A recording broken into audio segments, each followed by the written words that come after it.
Welcome to Insights at the Edge, produced by Sounds True. My name's Tami Simon. I'm the founder of Sounds True, and I'd love to take a moment to introduce you to the new Sounds True Foundation. The Sounds True Foundation is dedicated to creating a wiser and kinder world by making transformational education widely available. We want everyone to have access to transformational tools such as mindfulness, emotional awareness, and self-compassion, regardless of financial, social, or physical challenges. The Sounds True Foundation is a nonprofit dedicated to providing these transformational tools to communities in need, including at-risk youth, prisoners, veterans, and those in developing countries. If you'd like to learn more or feel inspired to become a supporter, please visit SoundstrueFoundation.org.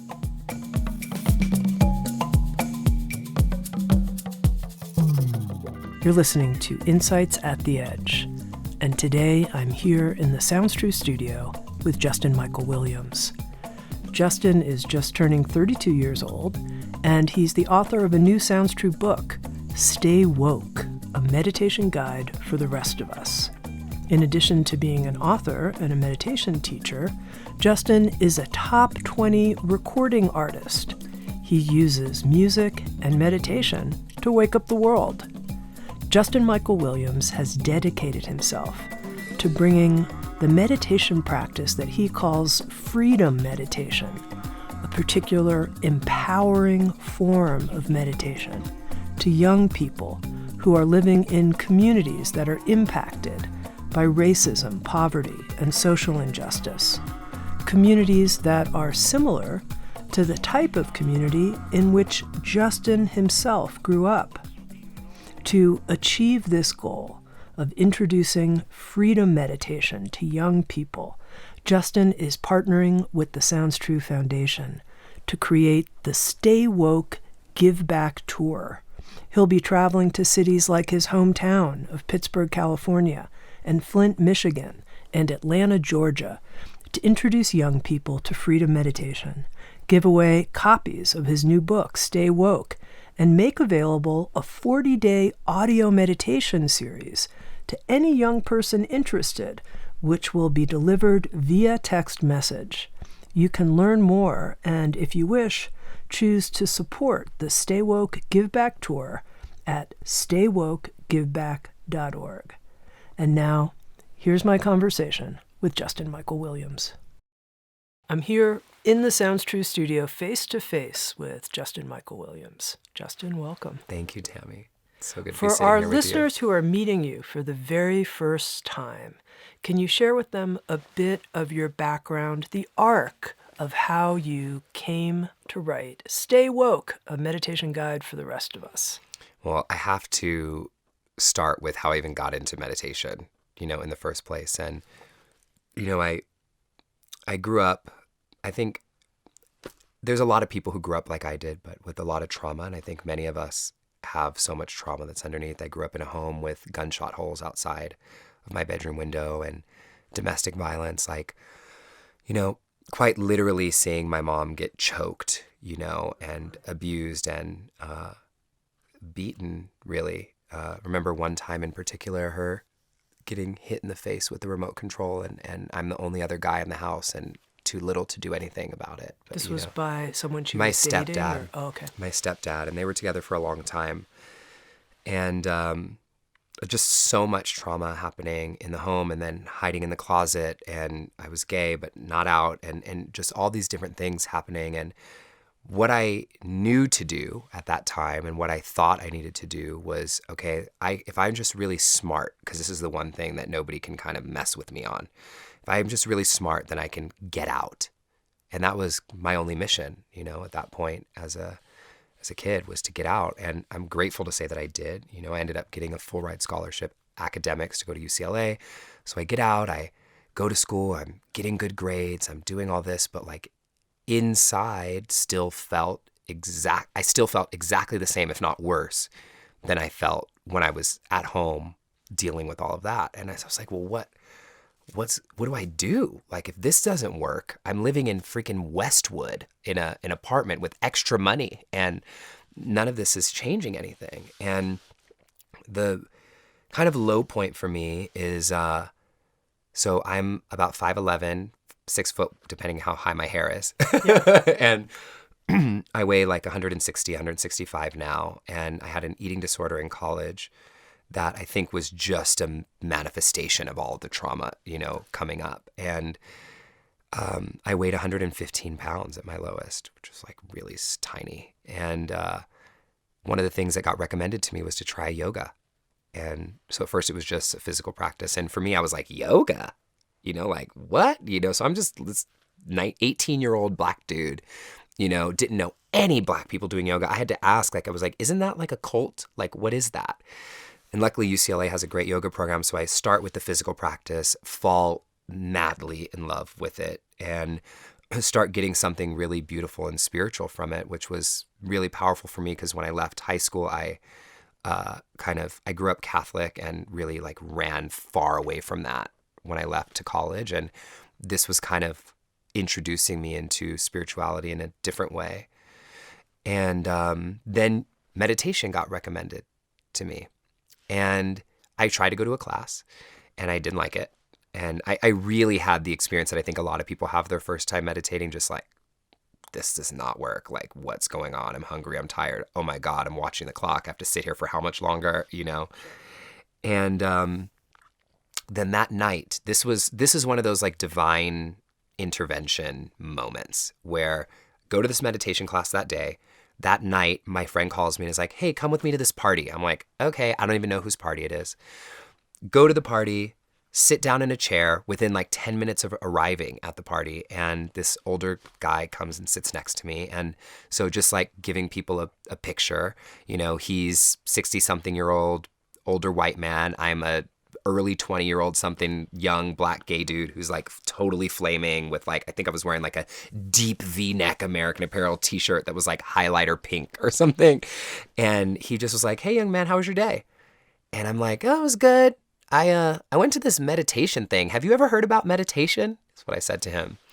And little did I know I was sitting next to Lauren Roche, who is Sounds True author, meditation scholar, Sanskrit scholar, for all these years. And he didn't let me on in that moment to the fact that he was a teacher. He just was like, oh, well, why do you want to meditate? And so I start telling him about, the gunshot holes outside of my house. I start telling him about everything that I was trying that wasn't working and about how I grew up. And he just took out a piece of paper and wrote his name down on the corner of this page and tore it off and hands it to me. And he's like, all right, kid, if you want to learn how to meditate, like come meet me at the beach at 9:45 tomorrow at Ocean Park Boulevard. And I like grabbed this paper and I was just like, what the hell? This man's trying to pick me up. Like, what is going on? And then one of my friend who invited me told me, no, Justin, he's not trying to pick you up. This dude is like, here's who he is, whatever. Right. So needless to say, I skipped class and I go to the beach the next day. And everything changed. Everything changed that day. Like, I just remember like the way that I felt when he initiated me into my first real meditation practice. And I'm talking like the first time I didn't feel like I was trying to meditate, like trying to get my mind to stop, but I actually dropped into that space that I love, that like Dan Siegel calls the plane of possibility, or this, space of pure awareness, to just go there. For somebody like me who I think had been just like jacked up all the time, like anxious and nervous and afraid all the time. It was such a big deal. And we finished the practice that day, and he helped me create my own mantra that day. And the rest of my life was different from that moment on. So basically what happened is I finished that practice and he said, all right, kid, like go try this for 2 weeks every day. Check in with me every day. If it works for you, I'll teach you everything I know. And I'm like, why? Why would you want to do that? And he just said, I've never seen someone who looks like you, who's been through what you've been through. You have to remember, this is a decade ago, I've never seen somebody who's been through what you've been through and has the makeup that you have interested in this practice. I've never taught anyone like you. And I think one day there's going to be people who need to hear your voice, who don't need to hear mine. And so I ended up apprenticing with him for like 3 years and traveling and helping him build his teacher training program. And he's still a great mentor to me today. And that's what got me on the path first to just practicing. And then slowly I just started sharing this very casually with people. And then I started getting asked to teach. And then now a book is happening. And it's just the biggest blessing, because people always ask me, like, why do you teach meditation? Because, they know I'm a musician and this and that. And I say, well, there's no way I would be who I am today without this practice. No way. I'd probably be doing drugs somewhere in a basement in New York with like a bunch of people, and this practice has saved me and helped me overcome so many obstacles and helped me take action in my life and helped me find my purpose. And it's just so important to me to share this with everybody, especially people who are overcoming struggles like I had to overcome when I was a kid. The subtitle of the book, Meditation for the Rest of Us. Mm-hmm. How is a meditation guide for the rest of us different than all of the other meditation guides that have been published, the many, many, many hundreds, thousands of meditation guides? Yeah. Can I read a little section Sure. for you from the book for a second? So I think this is a really important thing to say, because one of the first things when we were actually writing, it was I didn't have this in there before, and it was one of the pieces of feedback from our first readers that they said, well, who's us? Who is the rest of us? Is this for me, or is this only for Black people? Is this only for whatever? And so I put this, it's on page 3. It says, for my Black brothers and sisters, this is for you. For my LGBTQIA plus brothers and sisters, this is for you. For my women who've had enough, this is for you. For my starving artists and workaholic creatives, this is for you. For my conscious entrepreneurs who want to make an impact, this is for you. For those who have been discriminated against for their otherness, this is for you. For my social justice warriors, this is for you. For my tree-loving planet savers, this is for you. And for all people of color, and everyone who is woke enough to understand why I'm even pointing that out in the first place, this is for you. This book is for us, for the people.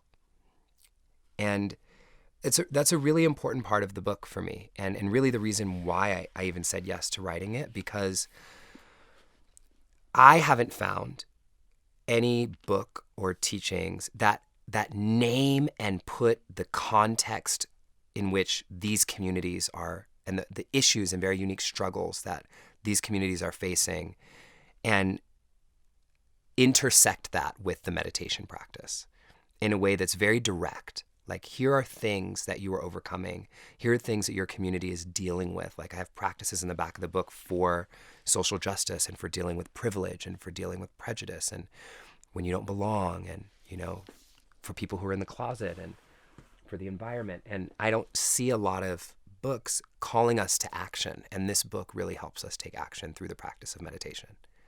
You write, we need a type of meditation that doesn't pretend that struggle doesn't exist. Mm-hmm. How is meditation taught differently when we're not pretending that struggle doesn't exist? So I think by now most people probably listening to this have heard the word spiritual bypassing at this point. Sure. Right? And so, I find that let me not name what's wrong with other things. I'm just going to say what I think this does a little bit differently. And what I do is I take people through a process of deciding what their vision is for their life and for the world. And that really expands this definition of what we think we are as a separate self. And so, as we learn to identify who we want to become and what our vision of service is for the world and for justice and for equality and for the planet, we look at that and we use the practice to help us identify those things so that it comes from our heart and not just from our heads. And then we go into the second stage, which for me is called alignment. So it's okay, here's the vision of what I want for the world. And now how do I align with that? And not in this woo-woo, let me align my vibration. Yeah, we do that. But in your actions, in who you are being in the world and what you're thinking, what toxic habits and patterns and beliefs have been implanted to you or passed down to you from generations. You look at people, like Black people, you know, as an African-American man, like some of the patterns and beliefs that are ingrained into my programming are things that have come from slavery, you know? And so like, how do I actually look at these things and take... Can you give me a specific example of that? Yeah. I'll give you a very clear example. So,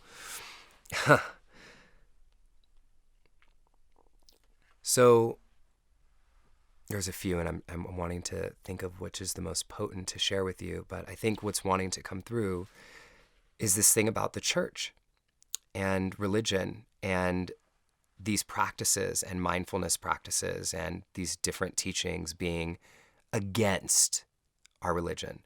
And when I was younger and I started meditating, my grandma and my mom like literally tried to have an intervention. They thought I joined a cult, and they were like, what is this stuff that you're doing? You're selling your soul to the devil, you know, all these different kinds of things. And I'll name religion as one because it's not unique just to Black people, right? But in Black and brown communities, I literally cannot even get them to hear me talking about meditation if I don't name this right at the top. And when I was just teaching in Southside Chicago, I asked, first off, I said, how many of you think meditation is worshiping the devil? There were 60 women in the room, about 20 of them raised their hands. Wow. Today, you know, this was just a month ago.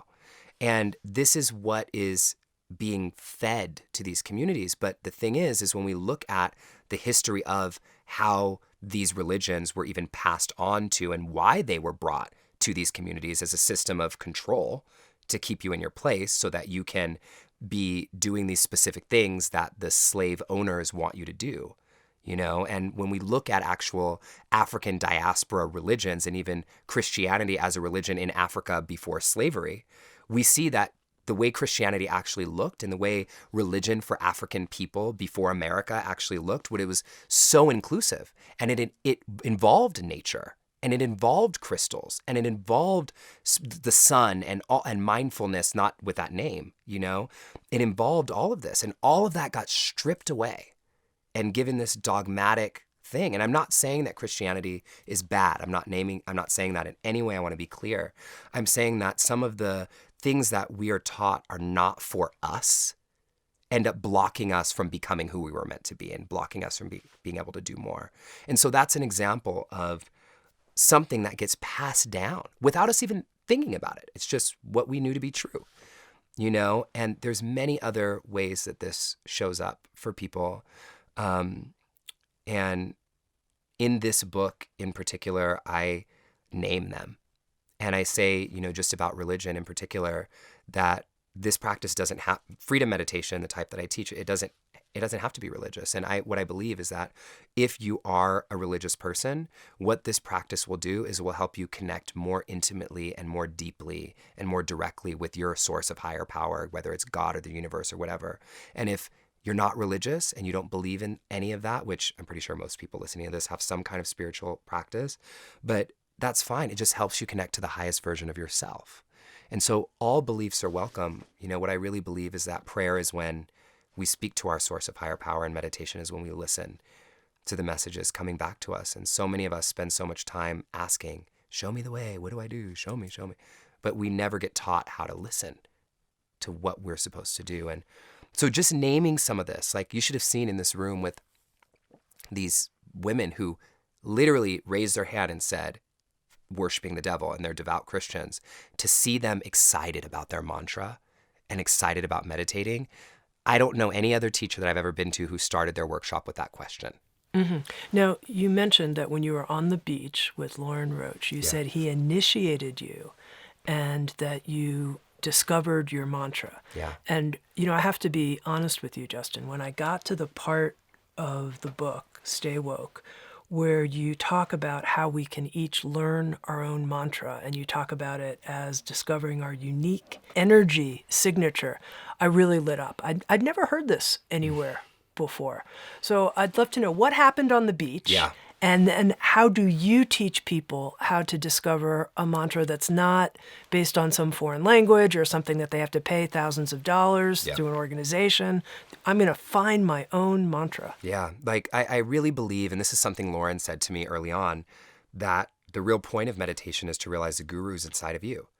And so why do we always have to look for these external things to tell us what it is that we need, quotes, air quotes, need to be okay or to be fulfilled? And what happened to me on the beach that day, it was a game changer. So, perspective. When I arrived on that beach, I was completely miserable inside, even though the outside of my life looked like it had everything that I had tried and set out to do. I was totally miserable. I think at that point I had just finished a ridiculous, I did a 10-day ice fast when I was dealing with my anorexia and all this kind of stuff. And really feeling so stuck in going towards a major that I didn't really want. Everything was off. And I realized that I had built my life. I realized this really in hindsight, but that I was building my life based on everyone else's expectations of what they wanted me to be. Because that's how I learned as a kid to be loved. If I shapeshift into this for you, you'll love me. And so I became this chameleon, but didn't know my center. And so, Lauren, what actually happened, I'll tell you exactly how it happened. We're sitting there with our feet in the sand. The sun is shining. The waves are coming crashing up pretty close. And he just says, close your eyes. And he asked me, he said, if you could be bathed and soothed by any energy, and if that energy could help you become the person that when you close your eyes, you know you were put on this earth to be, what would that energy be? If you could get it out of an ATM anytime you needed it, if you could let it fill you up and bathe and soothe you in every crevice of your inner and outer being, what would that energy be? Name it. Use 1, 2, or 3 words and name it.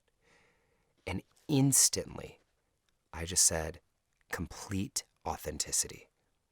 That's what I needed. In that moment in my life, I needed complete authenticity because I knew if I could be myself, if I could get to the point where I actually could be completely and fully, authentically Justin, then everything would change because nothing in my life was authentic. I didn't even know what that meant. So if I could cultivate that, and so I just felt this resonance with it so deeply that that is what I need. And it wasn't, as I went to some other classes, Om Shri Mahalakshmiye Namaha. Great, yes, I'd love to manifest abundance. And I use those kind of mantras sometimes too. There's nothing wrong with those. But there was something different about this one because it came from within. And when you teach people to find that unique energy signature and to language it, how then do they work with those words, 2, 3 words? These are my words. Yeah. So in the book, I take people through several steps of trying on the mantra. And I describe it really interestingly. It's kind of like the first time with it is kind of like a first date, all right, do I like this or do I not? Or even trying on a new pair of jeans. First, you look at it on the shelf and you're like, oh, these look cute. And then you put them on and you're like, oh no, these jeans are not going to work. Make my ass look like a square, And sometimes that happens with people's mantras. So the first thing I tell them to do is try it on. And the way that I encourage people to try it on is in a few different ways. It's saying the words either out loud in your practice. First, taking a few breaths, getting silent, closing your eyes if you're comfortable, and then trying to say the words out loud. And if saying them out loud doesn't feel good, fine. Try repeating it silently in your mind. If repeating it silently doesn't feel good, try whispering it very tenderly. See how that feels. And try even repeating it in rhythm with your breath. So inhaling your mantra and exhaling your mantra. If those don't resonate, imagining the essence of the mantra as a color or an energy coming in and out of your body as you breathe. There's so many ways that we can experience that our mantra is more than just this kind of japa style repetitive repetition that we're trying to block our thoughts out. That's not the way that I teach. I like to use the mantra as kind of an anchor point that we have permission to drift away from, but that we also have a place to anchor back to so that we don't get too far off. And what I really believe is that any thoughts that come up, not all of them, but oftentimes the thoughts that come up in our meditation, if you're saying your mantra is confidence, like I am confident, then usually the thoughts that are going to come up are the things in your life that you're not feeling so confident about, or the places that you are confident, places you could exude more confidence, the places that you're holding back. So oftentimes I find like the mantra that you choose is kind of like this bait that uniquely lures these places in your life that need healing. And then the mantra bathes and soothes it and either shows you where you need to do more work in your life, or it just kind of heals it and helps it release. And it becomes this really magical experience for people. My favorite mantra that anybody's ever said to me, and I actually included it in the book, is I am Beyonce. Yeah, I remember this kid. It was so cute. We were like going around the group and I have everybody share their mantras and everyone's like peace and love and safety. And I get to this kid named Galen and he goes, Beyonce. I was like, I got you, kid. I got it. So it could be anything. Well, you know, what's so interesting to me, not just about this mantra practice, but the way that you teach meditation for the rest of us, is you make it really, I'm just going to say a 3-letter word, fun. Yes. Enjoyable, luscious, alive, vibrant. And you actually come out pretty strong that meditation doesn't need to be boring. No. And you even go so far as to say something that I thought was kind of taboo. Stillness is overrated. Yeah. And you introduce the idea that our meditation can have a level of dynamic movement in it. Yeah. So talk some about that and how your whole view of meditation for the rest of us takes it out of this monastic, renunciate form and brings it into this different kind of alive, I'm using the word luscious. I love it. Because that's the way it felt to me and the way you teach meditation. Oh, thank you. And that's my intention, because really it's like, it doesn't have to be so damn serious. It really doesn't. And I think that's the reason so many people are turned off by it. Like, okay, there are a lot of people meditating in the world, and I would say, and there are even more people who are not. Right? And then of the people who are, air quotes, meditating, many people are saying they're meditating, but really what they're doing is kind of like beating themselves up in their heads the whole time because they feel like they're doing something wrong. They're thinking too much and they're trying to stop thinking. No, like this is all, it's like, why would we spend all this time practicing beating ourselves up? Like, let's practice something that makes us come more alive. And that's really why I teach meditation, like so that we can become more connected to our passions, more connected to our purpose, more connected to our emotions, the full range of them, you know, and to the people that we love and our social justice movements and our movements for equality. Like, let's use this practice to connect us more deeply, you know. And I think that many styles out there, which I think there are uses and benefits of all of them. But for me, the styles that disconnect me or try to disassociate me from my emotions or from my thoughts or from what's going on and what I'm feeling in my body, like if my leg is hurting in meditation and you're telling me I can't move, why? What? Explain to me why. You know, and those are the questions that I have, because really the neuroscience says that if my body is uncomfortable, my brain's going to have a harder time dropping in, because the body-mind system is going to like keep forcing me to try to be more comfortable. So why don't we allow ourselves to move?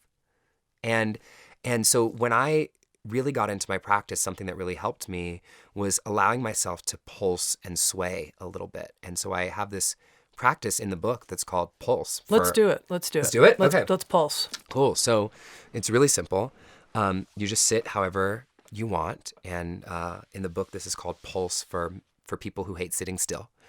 And what you'll do is, well, you would first incorporate a mantra into your practice. So feel free for now to just use any word that you feel like you might need to cultivate more of this energy in your life right now, just for this moment. It can be a temporary mantra. And as you breathe in, imagine yourself filling yourself up with the energy of that mantra. And as you breathe out, allow yourself to let go of anything that is out of alignment with that mantra and intention that you have. And now as you breathe, I want you to let yourself just subtly sway forward and backwards with your breath. So you'll notice that naturally as you inhale, your body expands a little bit and maybe moves back or sideways. And as you exhale, your body naturally contracts and maybe collapses a little bit. And so keep just moving with the rhythm of your breath. And now, for the sake of this practice, so you can feel it, I want you to exaggerate this a little bit. And if you close your eyes, it makes it a little easier to get comfortable. And exaggerate the movement to the point where you kind of let your head and neck even roll around a little bit.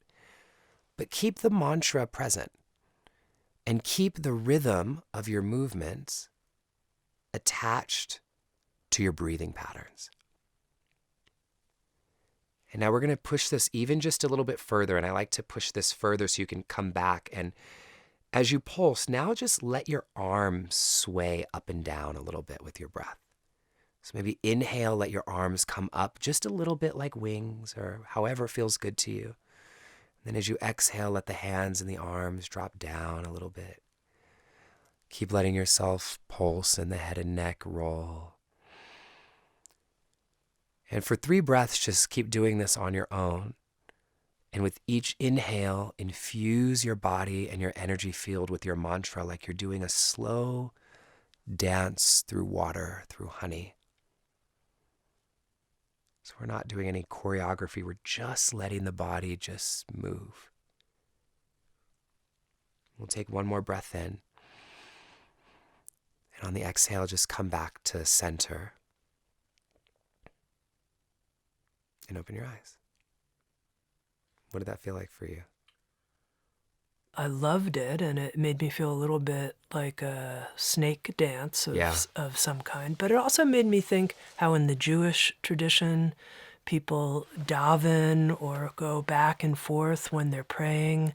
And it made me think of the Black church and the movement and singing.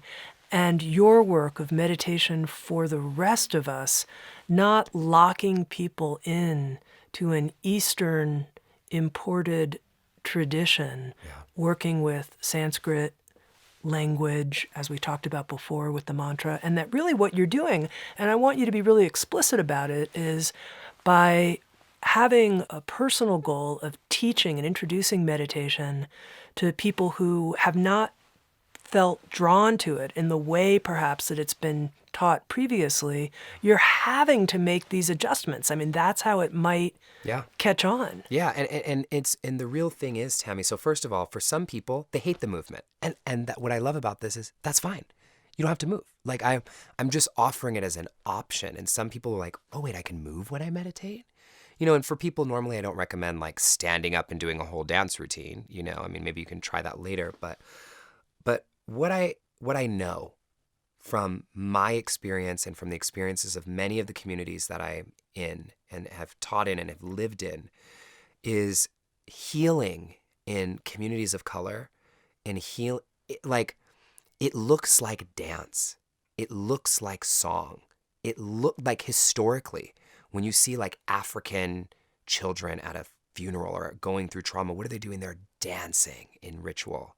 And throughout human history, we look at the Native American traditions and Latino traditions and, you know, so many really, even Indian traditions, really. There's movement in everything, and it's an important part. And I think it's something that has often been so disconnected in our meditation practices. And I think maybe even, you know, there are many reasons for that. And I think that bringing these things back, which are so natural to us, make the practice more fun, more accessible, and easier to integrate into our lives because we're not being asked to do something that feels so stiff and boring and unnatural to us. Mm-hmm. Now, I'm going to take a little bit of a flyer here and try something on you, Justin. Yep. Because now, you know, I've known you for about 6 months. We've worked together. We've worked together to create, with the Sounds True Foundation, this Stay Woke Give Back tour that we'll talk more about as our conversation progresses here. But what I've seen is that there's a type of light inside, a creative light. It's turned on in you. It's like the lamp inside has been lit. It's on. And you know how to access it. And now you know how to help. You're a torch bearer. Now you're helping light that in other people. And the type of meditation you teach, you call it freedom meditation, which I just love. Thank you. If you were to summarize, how does the way that you both learned meditation from Lauren and the way that you teach it turn that light on inside? Yeah, thank you. And thank you, Tami, for that. Thank you. And I know from my own practice and from the way that I've experienced now sharing it with other people is when you're allowed and given permission. Oftentimes we just need permission. Like, people are always asking me, is this okay? Am I doing this right? Is this all right? And we're given permission to access the creative energy that is within us all. Like, this power is in every single one of us, but it's been shut down and muted and covered and blocked by so many different things, by the traumas and the things that we faced, and by many of our churches or our religions or our parents or whatever external circumstances have told us, like, we're not good enough, or this is not for us, or, we're going to look stupid, or whatever it is. And we get these thoughts and these limiting beliefs on ourselves. And what I find is that I appreciate you telling me that I'm like carrying the torch, but I think I'm just like creating the space for the fire to burn within everybody that's already there. Like, I don't ever find that anyone's fire is completely turned off. It's that light is not completely turned off. It's just so covered and oftentimes so dim and blocked by so many things. And what I find this practice does is it helps you see the things that are blocking it. And when you're in a regular practice, and when we come at it from a place that we're really enjoying it and with the purpose of becoming something more for ourselves, then we're able to let go of a lot of these layers in a very direct way. And that's why in the way that I teach it, it's not like, oh, by just happenstance, we're going to let go of our toxic habits that are holding us back. Like, I have people in the book name and go through a guided meditation that helps them look at what are those habits in your life. Let's write them down. Let's figure out what they are and then make an action plan that we're going to use mindfulness to help us stay in alignment with it, to actually let these things go and release them in our lives. And some of these things, like I said in the beginning, have been so ingrained into who we've become and who we think we are, but they're blocking us from who we really want to be. So that's how I help people turn on the light. Can you give an example from your own life of a toxic habit that you transformed that was blocking your light? Yeah. So I have many that I've had to go through. I'll share probably my most recent and most vulnerable one with you. Complete authenticity. Yeah, I'll go. I was silent for a second. I was like, all right, are we going to go here? Yes, we're going to go here. So a year and a half ago, I just want to give you some context. Like, I've been really, really focused on, for the last 5 or 6 years, on prioritizing my connection to spirit above everything else that I possibly can. And for me, that meant looking at the ways that I was my own poison in my life and the things that were keeping me cloudy and in that way. And so over the last 5 years, I gave up drinking alcohol. I gave up porn, which for guys, can often be a big habit, and gave up caffeine and gave up smoking weed. And, being in California, all these things in a creative space can be a really big deal. And I want to say before I go into this, because I think this is a really important point, is that I don't believe that anything is really inherently toxic. Like, most things, pretty much everything is just neutral. But what I tell people is you have to look at who you want to become. Who do you want to be? What is your vision for your life and for the world? Who do you want to be? And then when we look at any habit or any action that we're taking in our lives, we have this vision as a filter. So we ask ourselves, is this habit that I'm questioning or that I'm engaging in, is it taking me closer to who do I want to become, or is it taking me further away? Closer or further away? And so in this way, we learn that, like, something can be toxic for me, Tami, but not for you. Or toxic for me now, but maybe not later. And so I like to say that anytime I talk about this, because alcohol and caffeine and none of these things are inherently bad, you know? But if you're somebody who says, oh, I want to go after my passion project, or I want to write a book, but I don't have any time. I never have time. But you're watching 4 seasons of whatever on Netflix every night, then watching TV is actually one of your biggest toxic habits that's taking you away from your goals. Is TV toxic? No. But for you, it might be. So for me, very truthfully, when I was just getting into the process of starting to write this book, one of my commitments to myself all the way through was that I will never allow myself to be a teacher who's not steeping himself in the work and the practices to be able to teach them from a place that it's really embodied and really lived. There's probably nothing I dislike more than meeting one of my spiritual teachers and seeing that they are totally full of shit, maybe trying the best they can, but you know.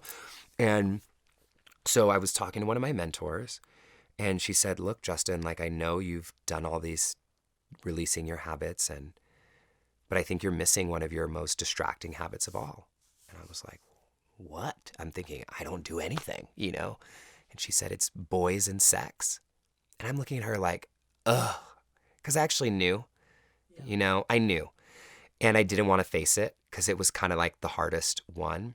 As a kid growing up, I started having sexual activity really, really young, like single digit age young. And sex for me became this mode of validation because I was hiding in the closet, hiding who I was in my own home, shape-shifting who I was at school, pretending to be this certain kind of a person who was this guy with girlfriends who was trying to be this popular kid so I wouldn't get teased or so I could be loved and accepted. And it was the boys, the other boys, and sometimes men who were sexual with me in the backseat of my car in high school, who were the people who like showed love to me, not the Justin who did and presented. And for me, that created this really crazy entanglement between worthiness and validation and sexuality.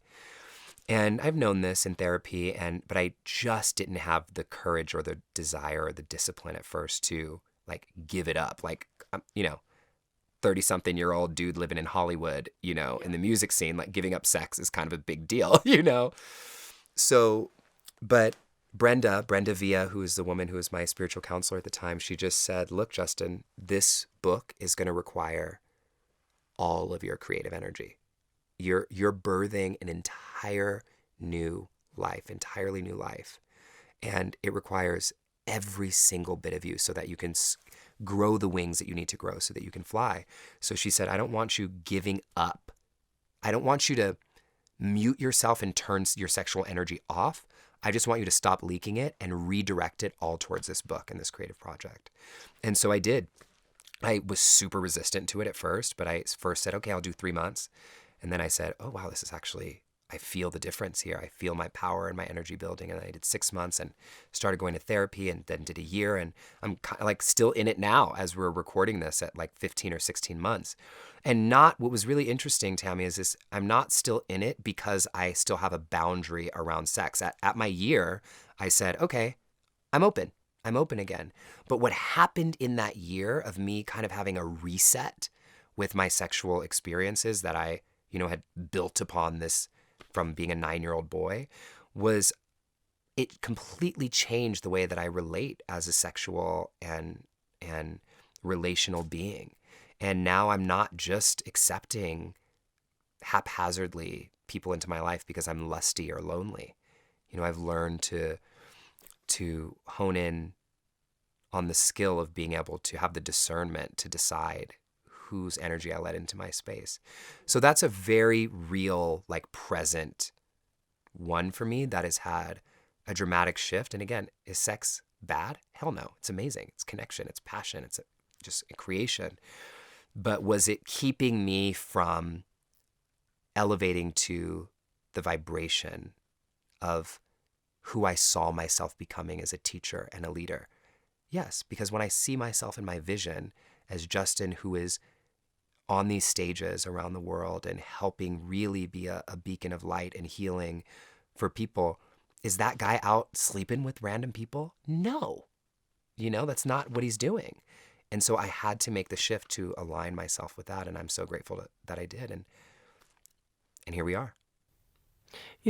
I mentioned that you call the type of meditation you teach freedom meditation. How did you come up with that particular language? Oh, that's interesting. So Lauren and I actually were talking about it together. And I'll be totally honest with you. When I wrote the book at first, I didn't care to have a name of my meditation. That was never a thought in my head. Oh, this is the style of meditation that I'm creating. Because what I said was I'm not really creating anything new. This is mindfulness-based mantra meditation with a new context on it and a mantra that you self-generate. And, my editor, Jennifer Brown, she was like, yeah, that's different. I think we need to call this something. And so I was talking with Lauren, and he's called his, which, I think what we lead people to is similar, but we come at it from a very different approach. And he's called his instinctive meditation, learning from your own instincts what it is that you need. And for me, I called it freedom because for me, it's about more than just your instincts and knowing the mantra. It's about the liberation that comes in your life when you step into the power of what this practice really is. So for me, honestly, I only care about teaching meditation as it is a tool to help people transform their lives. That's it. Meditation just so happens to be the tool that has worked the most effectively for me. So that's the tool that I use. But for me, it's not even really about meditation. It's about the transformation that occurs because of it. And for me, that's freedom.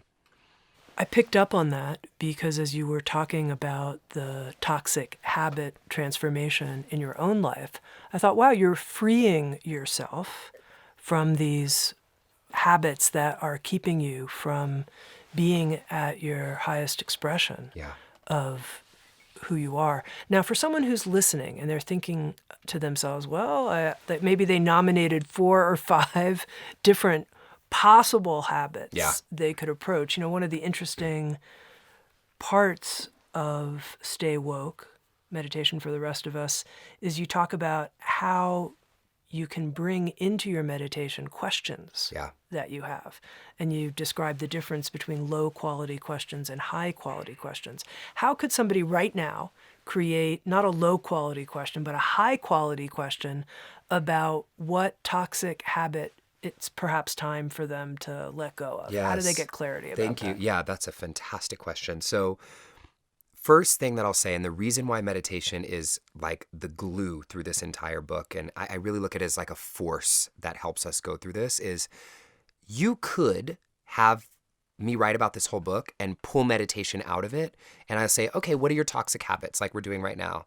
And then you write about it from your head, right? We're coming at it from, I think this is my toxic habit. But when we bring meditation to the table, now we drop into our heart space. And we drop into this knowing that lives deep, deep inside of us. And it's from that place that we want to start identifying what our maybe potential toxic habits are, even asking questions in our lives. And so what I ask people to do, and you can do this now or you can do this when we get off this podcast, is to just put your hands over your heart, take a few deep breaths, and really imagine the you that you are in your vision for your life. What does it look like for you to be living the life of your dreams, for you to be in your purpose, for you to be in your calling and your dharma? What does it actually look like? See if you can see what you're wearing in that vision. See if you can see if you're indoor or outdoor, and just trust whatever arises. See if there's anyone else there with you in that vision. What's the expression on your face as you are living your purpose? And then we ask ourselves a question. Where am I out of alignment with becoming the person that I see in this vision? And you can ask that version of you. Where am I out of alignment with becoming the person that I see in my vision? and you feel what comes up. And oftentimes what will bubble up is sometimes it'll be something you already knew, but every once in a while it'll be something you don't expect. Oftentimes I'll hear people say, whoa, I wasn't expecting this, but what came up for me was I always say yes when I don't mean it, when I meant to say no, or that I am always gossiping about people. It's things that they didn't think to name. And what I recommend for people right off the bat is not to get too crazy with this. Like, just pick one habit to start with, and then you pick a specific number of days that you would commit to releasing it.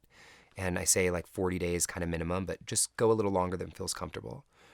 And then the key cornerstone of this practice is picking a new habit to replace it with. And it doesn't have to be like an equal habit. It's not like, oh, I gave up chocolate, so now I'm going to replace it with strawberries. It's like, I gave up gossiping and now I'm going to start practicing guitar. And the reason I do that is because it's not just by giving up this habit that you're freeing up physical earth time, but you're freeing up the energetic time in your mental and energetic space that's holding on to and pushing this old habit forward. And now we want to replace it with something that is actually taking you forward towards your goals and your vision. Now, I mentioned this difference between low-quality questions we can ask ourselves and high-quality questions. How would you define that difference for people? Yeah, so I find oftentimes when people are meditating, or when they're praying or anything, they ask these questions that are like, even if they found out the answer to them, the answer wouldn't take them anywhere forward. And so the way that I kind of define a difference between a low quality and a high quality question is a low quality question usually just gives you like an answer that leads you to excuses. And like, oh, well, this is why I wasn't able to do this, or this is why I don't have time for whatever. Where a high quality question requires you to take responsibility for your life and gives you steps to be able to take action to make a change for it. And so sometimes people are afraid to ask high quality questions because once you get the answer, then you got to do something about it. Can you give me a specific example? Yeah. So a low quality question would be, okay, so I'll say this. Low quality questions oftentimes, not always, but oftentimes begin with why. Mm-hmm. And high quality questions oftentimes begin with how. Mm-hmm. So women oftentimes, this is when I get in class all the time, it's like, well, why can't I lose this weight? Right. Okay. Well, you can't lose weight. The answer, let's say you get the best answer. Well, you can't lose weight because you're not making time to work out and you don't like exercising. Okay, cool. Got that answer. Now what? But a high quality question is, how can I lose these 15 pounds in a way that is fun and energizing for me? How? And now the answer to that question is going to give you steps that you can take. But what's scary about that is you'll get the answer and then you have to step up to the plate and do it. And if you don't, it's a little bit harder to stomach because now you don't have the excuse of like, oh, well, I just don't like working out, or, oh, I just don't have time, or it's so hard. So when we ask how, and not every high quality question begins with how, but often I find it does, then the answer that the universe will give us is often something that we can work with to make a change in our lives. I mentioned, Justin, the Stay Woke Give Back Tour, which is a vision that occurred to you about how to take this book that you've written, this meditation guide for the rest of us, to the people that you envisioned would appreciate and learn from the book that might not naturally walk into a bookstore or think to even go online to purchase it or have the money to purchase it, or it would never fall into their hands. Yeah. And the Stay Woke Give Back Tour began as a vision to bring this book to the people you really intended it for when you wrote it. So share a little bit about the original vision and the tour. This is I'm so grateful, Tami, to be doing this part of the project with you. To me, the book, I'm so proud of it. It's so beautiful. I'm so amazed by it. And this Give Back Tour is, I think, the thing I'm probably the most excited about because, when we had the idea for people who are listening, what normally happens when you're writing a book, you finish writing, you get introduced to the marketing team and they start planning a book tour where you go to like indie bookstores or Barnes and Nobles and you do readings and whatever. And cool, But I was like, that's not going to be enough because I'm just going to be this token black guy teaching to a bunch of white women in bookstores in the Upper West Side of New York. And I'm fine doing that and it works. And that's not why I wrote this book, you know? And so they said, all right, well, what's your idea? And so I just went into prayer and I asked a high quality question. I really did. Went into meditation and prayer and I said, how can I get this book to the people who need it most? How? And it just came like a light, like someone plugged a flash drive into my head and gave me whoop, everything. And it was even cities. It was even, I mean, you remember when I called you, I had like a whole like download, you know, and it was how can we go to the most impacted cities in the United States, places like Flint, Michigan, and Chicago, and Atlanta, and Oakland, and go to high schools, and go to colleges, and go to community centers, and do an event that is actually fun and empowering, that involves music, and give the book away to every single person for free. And to do more than just give them a book, but give them actual long-term support with this as well. And we created a 40-day guided meditation program that people get access to for free as well. And all of this just came rushing through me. And then just the best part was, you know, I'm in Stockholm. I had just finished teaching somewhere there. And I wake up in my meditation in the morning and I had this vision already, but I was like, how am I going to bring this to life? And something in my intuition, a voice quite literally just said, call Tami. And the funny part about this is, you know, I've told you, I didn't even know who, I was like, Tami? Who's Tami? And what's funny is like Tami in my head, I remember when I heard that name, the few Tamis that I know are like black women with braids, you know, so I'm like, who is Tami? And then I was like, oh, it's Tami Simon. And, you know, we hadn't met, even though I'd been working with the Sounds True team. I didn't have your email address. I didn't have anything. And it just was clear. So that instant, I reached out to one of my friends. I said, can you give me Tami Simon's email address? Don't worry why I'm asking you for this, even though I'm with this publisher, just trust me. And he gave it to me and I wrote to you and said, I think there's something that you need to know about because Spirit gave me such a clear message that you needed to know about this. And then I called you and I remember I can't say that I was nervous. I was more concerned that I delivered it right, the way that the message came through. And I was also like, I'm about to call the founder and CEO of my publisher and ask her to give my book away for free, you know, after all this stuff. And she's either going to think I'm totally nuts. To tens of thousands of people. Not just like 100 books, but like, you know, the first city we're going to has 3,500 people.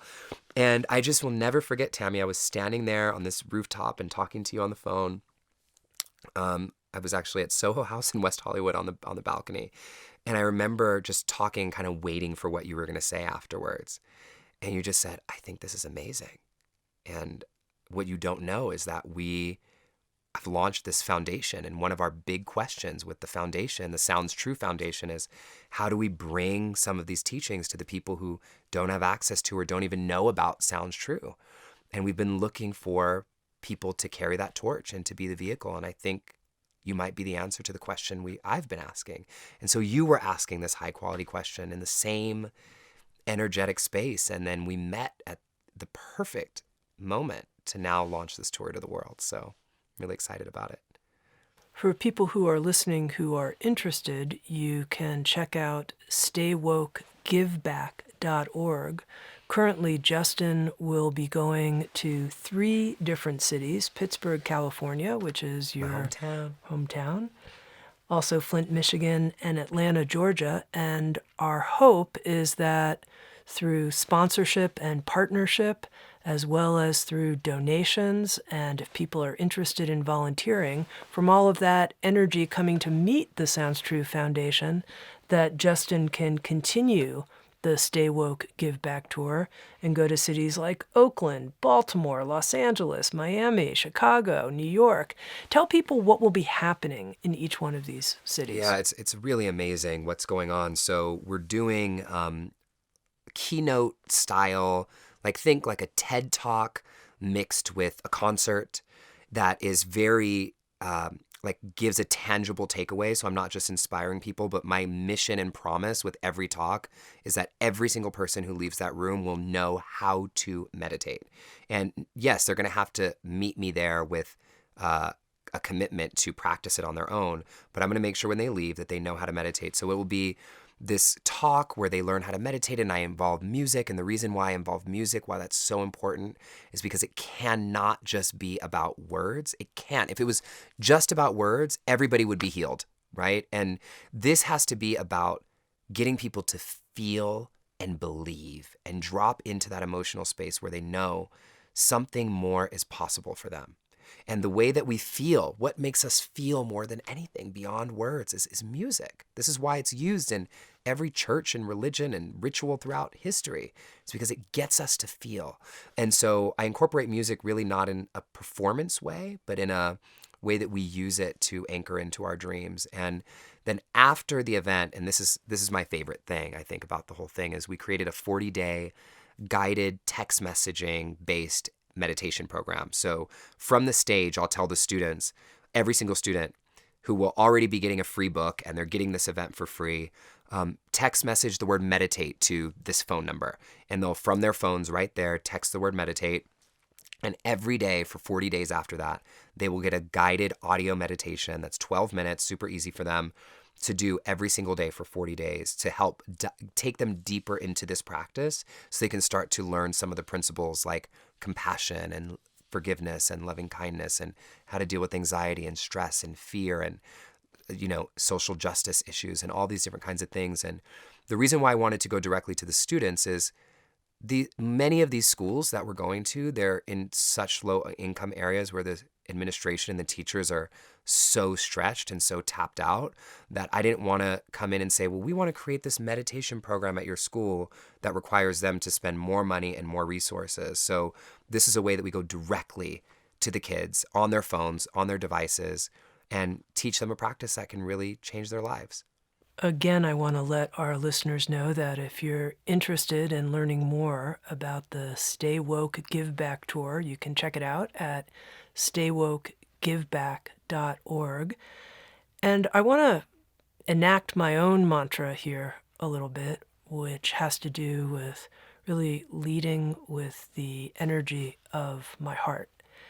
And the Sounds True Foundation is a real heart effort here at Sounds True to make sure that there are not barriers to the type of spiritual education that we make available through the for-profit part of our business. But just in the part about you and your work that's so meaningful to me is that it became apparent to me that just lowering the barriers to our existing products, offering scholarships to programs and certification training programs and donating our books, that it wasn't enough, that in order to reach people in different demographics, we have to meet people where they are. We can't just lower the access barrier to where we are. And that's what really moves me about what you're doing in the Stay Woke Give Back Tour is you're hopping on an airplane. You're going to a high school in Pittsburgh, California. You're going to your own hometown to where you grew up with your house with the now legendary bullet holes outside. Yeah. You're going to meet people where they are. And that's what I think is so powerful about this tour. Thank you. Yeah, I think, so many of us right now with everything happening in the world, I really deeply feel, I know for me, I remember after the last election, just really getting asking myself, like, how do I show up? How do I serve? How do I take action? What do I do, with everything that's happening today? And we're looking at so much, and we all have so much agency to take action. And, for me, I remember thinking when I first started going to like Black Lives Matter rallies and these kind of things. And I remember feeling bad because I wasn't organizing protests, or like using my social media to do that. And it was really interesting because I kept asking this high quality question in my meditations, like, how do I use my gifts and my skills and my talents and the things that I really care about to make a positive impact in the world right now? How do I do that? And the answer came so clear to me. It was just, dude, this practice that has changed your life. Like, think about all the people in the world, all the kids in the world. Think about how our lives would have been had we had these tools taught to us at a young age. And right now, there are kids who are getting taught this at a young age, but they tend to be the kids who are in private schools or in the most privileged environments whose parents have disposable income to be able to go to retreats and do all this kind of stuff. And that's just not the reality for a lot of people. And so for me, the heart intention for this book was, let's get it to them. Because my hope is that these kids can look back at that moment when I'm on the stage and in the room with them and say, that was a moment where something shifted for me. That was a moment where I knew something greater was possible outside of what the media is showing me and outside of what the fear around me is showing me, outside of what I even see in my own home. There's something more, and this is how I access it.